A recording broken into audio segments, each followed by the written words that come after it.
주의 성령께서 말씀하여 주시옵소서.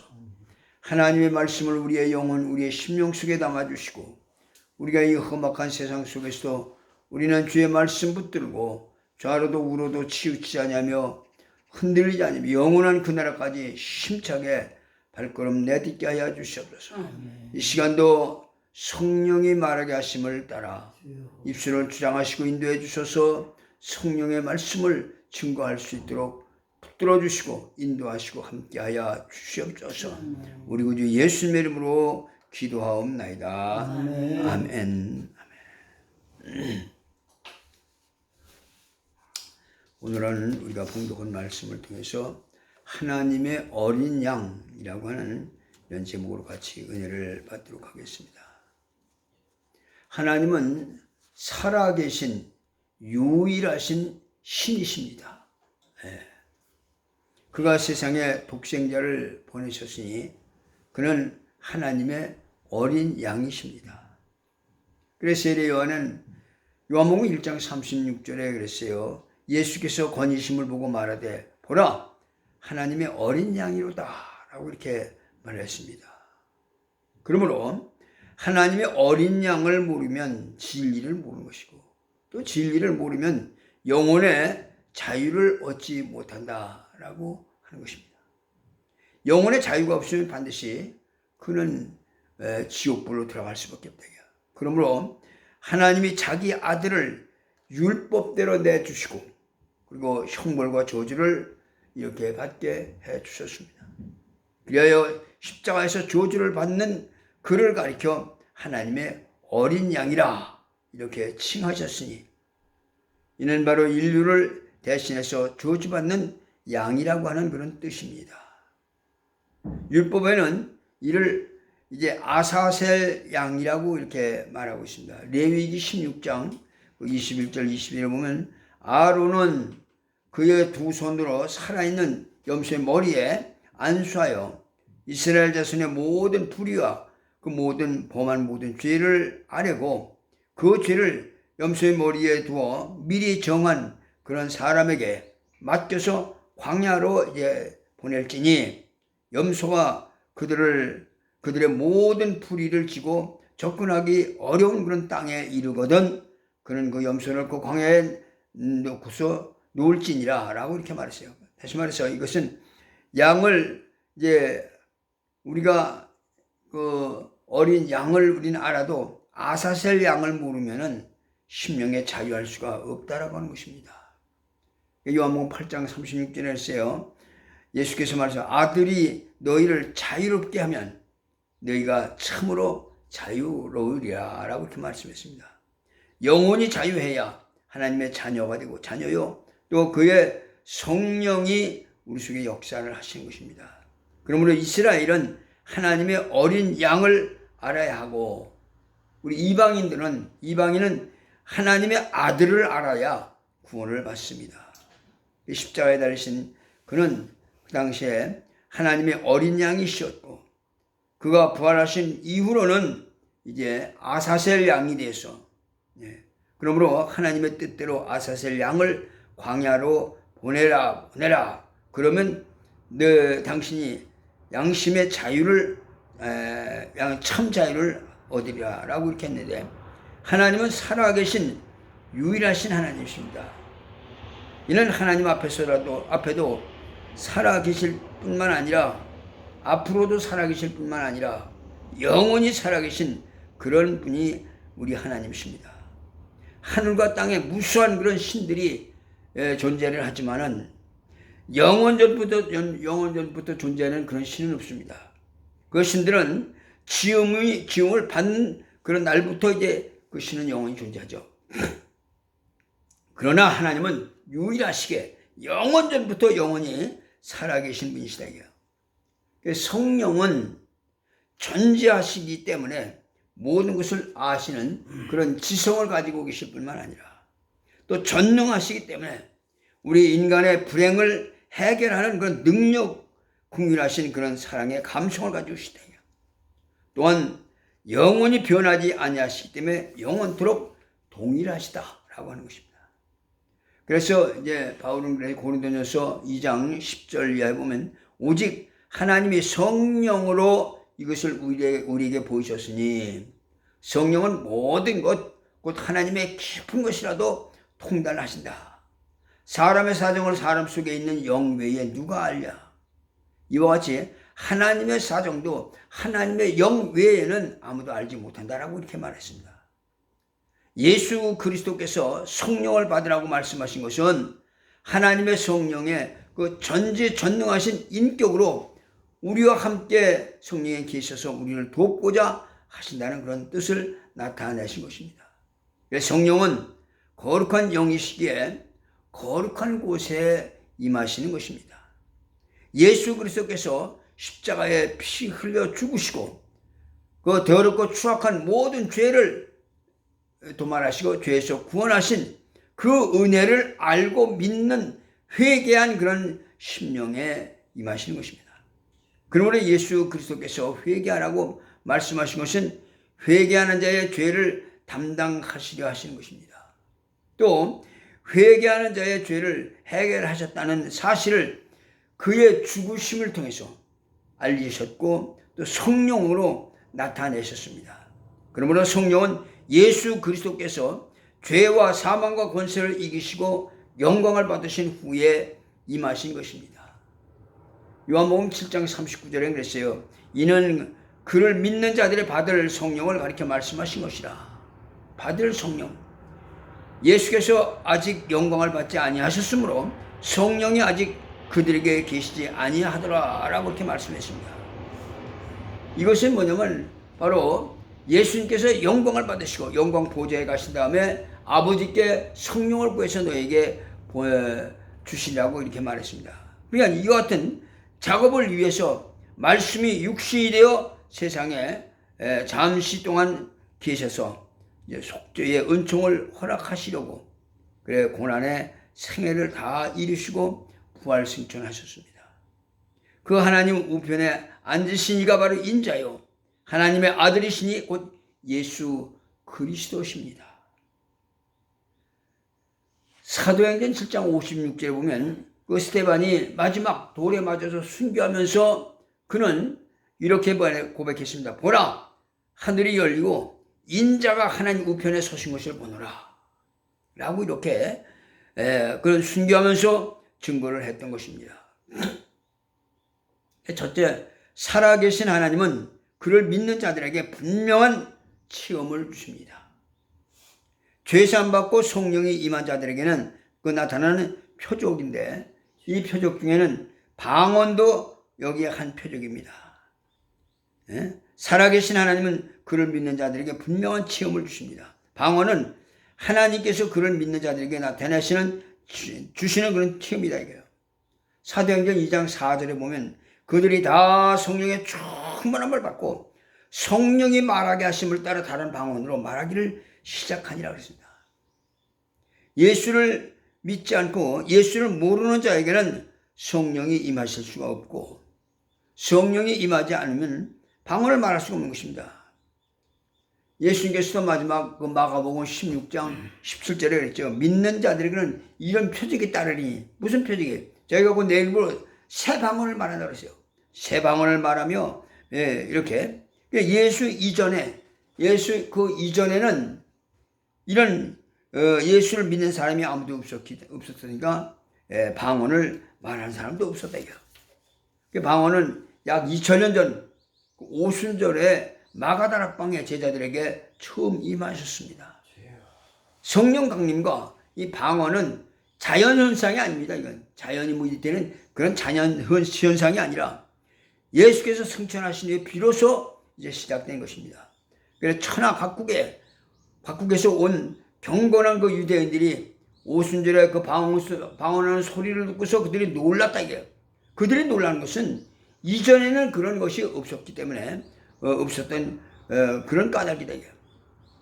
이 세상에는 방언이라고 하는 단어를 사투리라는 그런 의미로 사용을 합니다. 성경에서 말하는 방언이란 혀를 가리켜 말하면 혀.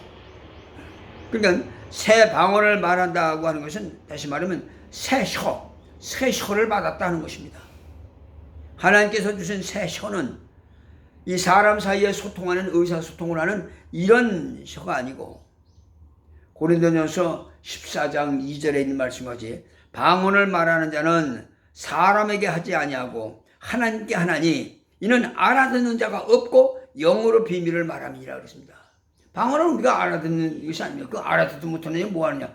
그건 영으로 비밀을, 우리 영의 비밀을 하나님께 말하는 것이다 그랬어요. 그러니까 예수를 믿는 자는 하나님으로부터 새 혀를 받게 되고 그때로부터 방언이라는 새 체험을 하게 된다.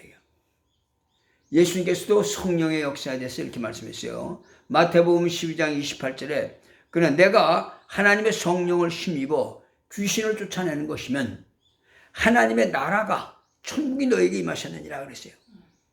그러니까 성령이 임한 것은 하나님의 나라가 임한 것이다 이래요. 따라서 성령 받은 자는 하나님의 나라를 체험한 자요, 하나님 나라에 속한 하나님의 자녀들이에요. 우리는 하나님께서 약속하신 대로 새로운 혀를 받은 그런 놀라운 체험을 한 사람들이다 이거야. 두 번째, 하나님께서 세상에 보내신 독생자는 하나님의 어린 양이시다 하는 것입니다. 하나님께서 유일하신 그 이유가 무엇이냐? 어떤 신도, 세상에 존재하는 어떤 신도 자기 아들을 가지고 있는 신은 없습니다.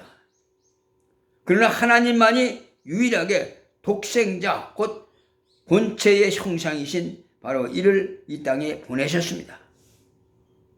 또한 우리는 하나님의 아들로 인해서 하나님의 피를 받다 이거예요.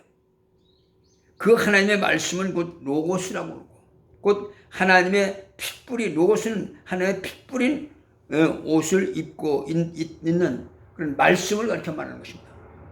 요한계시록 19장 13절에 그랬어요. 또 그가 핏불인 옷을 입고 있는데 그 이름은 하나님의 말씀이라 칭하더라 그랬어요. 그리스도인의 그 신앙은 이처럼 확실하고 분명한 체험을 동반하는 것입니다. 우리는 유일하신 하나님이 자기 아버지이심을 믿는 그런 믿음으로 우리가 충만해야 합니다. 하나님께서 이 세상에 보내신 독생자를 가리켜 하나님의 어린 양이라고 이렇게 말했다.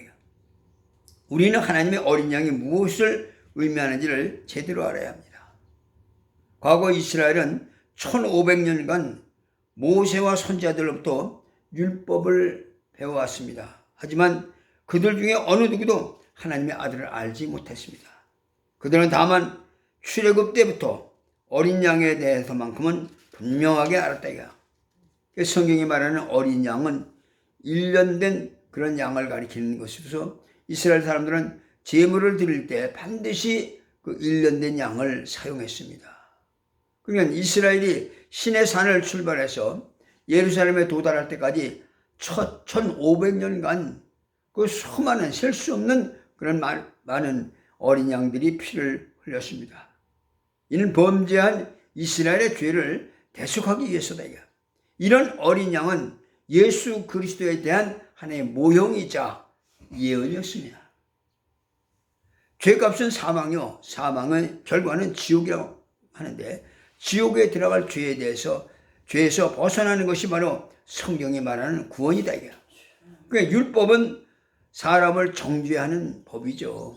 그래서 율법 아래 있는 자를 저주 아래 있는 자라고 이렇게 말합니다. 갈라디아서 3장 10절에 그랬어요. 무릇 율법 행위에 속한 자는 저주 아래 있나니 기록된 바 누구든지 율법 책에 기록된 대로 모든 일을 항상 행하지 아니하면 저주 아래 있는 자라 이렇게 말했습니다. 그러니까 율법에는 하라 혹은 하지 말아라 하는 이런 명령만 있을 뿐이지 어떤 자유나 해방 같은 것은 없다 이거예요. 율법은 죄를 기억나게 하는 것입니다. 죄를 의식할 때 이스라엘은 양을 잡아서 그들의 죄 의식을 했을 때 제사를 지냄으로 말미암아 자신들의 죄를 대속하게 하고 그로 인해서 잠시 마음의 평안을 얻었습니다. 그러나 양은 영적인 존재가 아니기 때문에 사람의 죄를 영원히 없앨 수는 없는 것이다. 양은 속죄에 대한 일종의 모형이었습니다. 그러니 이스라엘에게 다른 희망이 없었습니다. 1500년간 이스라엘은 양의 피를 잠깐이나마 그 피로 이제 율법의 억압에서 벗어나는 그런 체험을 하면서 살았다 이거야. 그러나 그들 중에는 하나님의 아들을 아는 사람이 없었습니다. 세 번째는 세례 요한이 예수 그리스도를 가리켜서 하나님의 어린 양이라고 한 이유는 바로 하나님은 율법에 속한 마지막 그 선지자인 세례 요한을 보내서 예수를 증거하게 하셨습니다. 그때까지 제단에서 그 시작되는 어린 양에 대해서 알고 있던 그 이스라엘에게 세례 요한은 예수 그리스도를 가리켜 보라, 세상 죄를 지고 하는 하나님의 어린 양이로다, 이렇게 말했던 것입니다. 바로 요한복음 1장 29절에 이튿날 요한이 예수께서 자기에게 나오심을 보고 이르되 보라, 세상 죄를 지고 하는 하나님의 어린 양이로다 라고 했습니다. 그것을 끝으로 이제 세례 요한은 헤롯에게 참수를 당하죠. 이로써 이제 율법의 역할은 마지막 막을 내립니다. 마태복음 11장 13절에 그랬어요. 모든 선지자와 율법이 예언하는 것이 요한까지니 라고 이렇게 말했습니다. 그러니까 과거에 대제사장은 대속죄일이 되면은 2마리의 양을 준비합니다. 양은 물질이기 때문에 하나를 둘이라고 말할 수는 없는 거예요. 물질을 그래서 속죄를 위해서 한 양이 2가지 역할을 할 수가 없습니다. 그래서 이를 위해서 한 양은 하나님께 드려지는데 또 다른 한 양은 아사셀이 되어서 이제 아사셀 양에게 드려지는 그런 일입니다. 대제사장은 2마리의 양 가운데 1마리를 이제 제비 뽑아서 제물로 드립니다. 대제사장은 그 양의 피를 가지고 죄의 그 핏을 갚는 그런 장소, 즉 법궤 위에 속죄소에 그 피를 뿌려서 이스라엘 백성들의 죄를 속하는 그런 일을 합니다. 대제사장이 이렇게 속죄를 위해서 지성소에 머무르는 동안에 사람들은 나팔을 불면서 통곡합니다. 이렇게 통곡하며 회개하는 그 기간을 열흘 동안 그렇게 이어지는데, 이를 통해서 이를 가리켜 나팔절 혹은 이제 통곡절이라고도 이렇게 말합니다. 이렇게 통곡절이 끝나면 대제사장이 이제 성막에서 나와서 백성들에게 죄가 속해졌노라고 선포를 합니다. 그러면 백성들은 이제 죄책감에서 벗어버리고 마음의 자유를 얻는다 이거예요. 그럼 어떤 사람은 이 속죄의 소식을 듣고도 자신의 죄값을 다른 어떤 존재가 대신 갚아줬다는 이 사실을 믿지 못하기 때문에 그는 듣고도 자유함을 얻지 못한다는 것입니다. 하나님 앞에서 다시 말해 속죄소에서 속죄가 이루어졌어도 그것을 믿지 못하면 여전히 그 심령엔 자유함을 얻지 못하는 것입니다. 율법이 없는 이방인에게는 일반 양심이 율법의 역할을 했습니다.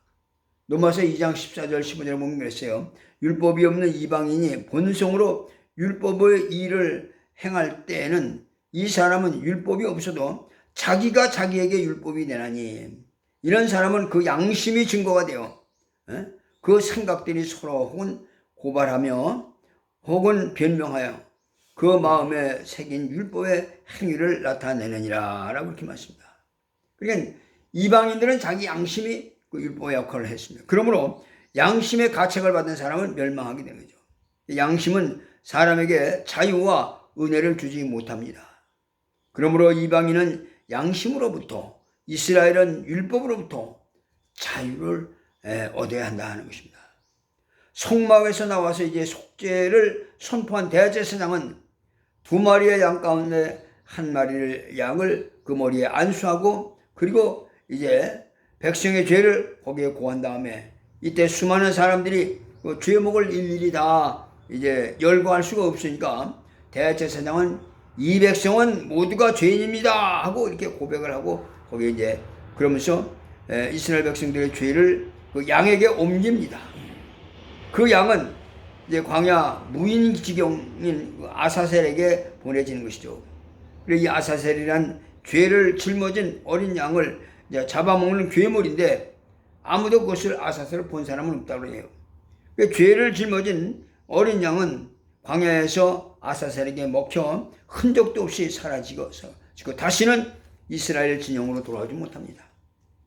2마리 양 가운데 1마리를 잡아 그 피를 속죄소에 뿌리듯이 예수 그리스도는 십자가에서 피 흘리셔 죽으시고 부활하신 후에 자신의 피를 가지고 하늘에 가셔서 속죄를 이루셨습니다. 그리고 하나님께 구하여 성령을 보내주셨다. 성령으로 말미암아 예수 이름이 우리 안에 임한 것입니다. 그 이름은 살아계신 분의 이름입니다. 살아있는 양을 아사셀에게 보내듯이 우리는 살아계신 예수의 이름 앞에 무릎을 꿇고 자신이 죄인임을 고백하는 것입니다. 아사셀에게 보내진 양이 다시는 돌아오지 않은 것처럼 예수 앞에 회개하고 죄를 고백하면 다시는 정죄를 받을 필요가 없다 이거예요. 우리는 오직 예수 이름 앞에서만 자신의 죄를 고백해야 합니다. 아사셀에게 보낸 양이 다시는 돌아오지 않듯이 예수 이름으로 고백하는 그 모든 죄는 결코 다시 돌아오지 않습니다. 네 번째, 구약시대에 이제 제물로 드려지던 두 마리 어린 양. 하나는 죽어서 속죄 제물로 드려져서 다른 제단에 뿌려지고 다른 하나는 이스라엘의 죄를 전가받아서 산채로 그 아사셀에게 끌려가는 것입니다.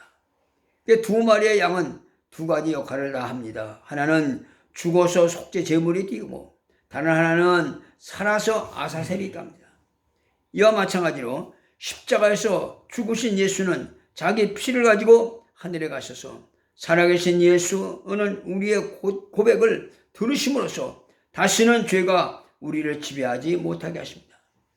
어린 양, 이스라엘의 어린 양을 통해서 은혜를 받은 자들이요.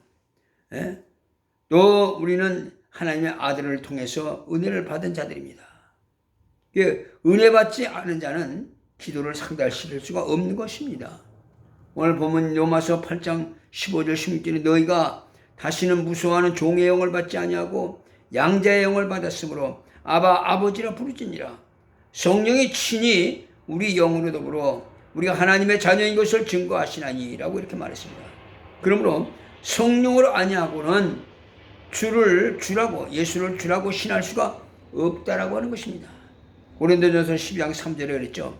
그러므로 내가 너에게 알게 하노니 하나님의 영으로 말하는 자는 누구든지 예수를 저주할 자를 하지 않고 또 성령으로 아니하냐고는 누구든지 예수를 주시라 할 수 없느니라 라고 이렇게 말했던 것입니다.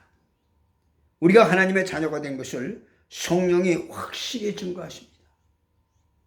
우리를 죄에서 거듭나게 하신 예수 그리스도의 피 공로와 살아계신 하나님의 전지하시고 전능하신 그 말씀과 성령으로 역사하시는 이는 하나다 이거예요. 레위기 16장 26절엔 염소를 아사셀에게 보낸 자는 그의 옷을 빨고 물로 그 몸을 씻은 후에 진영에 들어갈 것이며 라고 이렇게 말했던 것입니다. 그러니까 아사셀 양을 보냈으면 그 양을 옮겨놓은 죄는 다시는 기억도 하지 말아야 합니다. 이미 옮겨놓은 죄에 대해서는 지금도 미련을 두지 말고 철저히 그 죄에 대한 관계를 끌어버리라는 것입니다. 질병에 대해서도 역시 마찬가지입니다. 질병에 대한 태도 역시 믿음이 있는 사람이라면 자기를 억압하고 있는 그 병을 단 한 번이라도 고백하고 그리고 고백하면 고침을 받았다고 하는 것을 믿으라는 것입니다. 우리는 자유해야 합니다. 영혼의 자유가 없으면 곧 해방이 없으면 멸망할 수밖에 없다는 것이죠. 그래서 평생 하나님께 헌신을 했어도 영혼이 자유하지 못한 사람은 멸망한다는 것입니다. 자신이 모든 죄악과 부정적인 그런 생각을 이 아사셀에게 보냈으면 이제는 다시는 정죄를 받지 말아야 하는 것입니다. 우리 그리스도인의 얼굴은 양심의 가책 속에서 항상 찡그러진 그런 얼굴이 아니라 이제는 우린 은혜로 인해서 항상 기쁨이 충만한 그런 얼굴이어야 합니다. 기도를 하나님께 상달시키고 자신의 영혼을 하나님께 상달시킬 수 있도록 늘 우리가 은혜로 충만할 수 있기를 주의 이름으로 축원합니다. 기도하겠습니다. 살아계신 우리 아버지, 하나님의 크신 은혜와 사랑을 감사합니다. 아버지. 하나님의 어린 양으로서 이 땅에 오셔서 십자가에 피 흘려 우리의 모든 죄를 대속하셨고, 주여. 또한 하나님 아버지, 그가 이 땅에 계심으로써 우리의 모든 아버지 하나님여 짓는 우리의 언행 모든 행위로 짓는 모든 죄를 아버지 하나님, 그가 아사셀 양이 되어 우리의 모든 죄를 짊어지고 또 영광 보좌에 가서 싸운데 걸어가신 아버지여, 이제는 우리가 하나님 아버지 죄에 대해서 이미 다 해결해 주셨은즉 다시는 하나님 아버지 죄에 억압되거나 아버지 하나님, 우리가 참으로 이와 같이 예수 그리스도 어린 양의 그 피를 우리 힘 입고 의지함으로 주님 오시는 그날까지 우리가 힘차게 달려가게 하여 주시옵소서.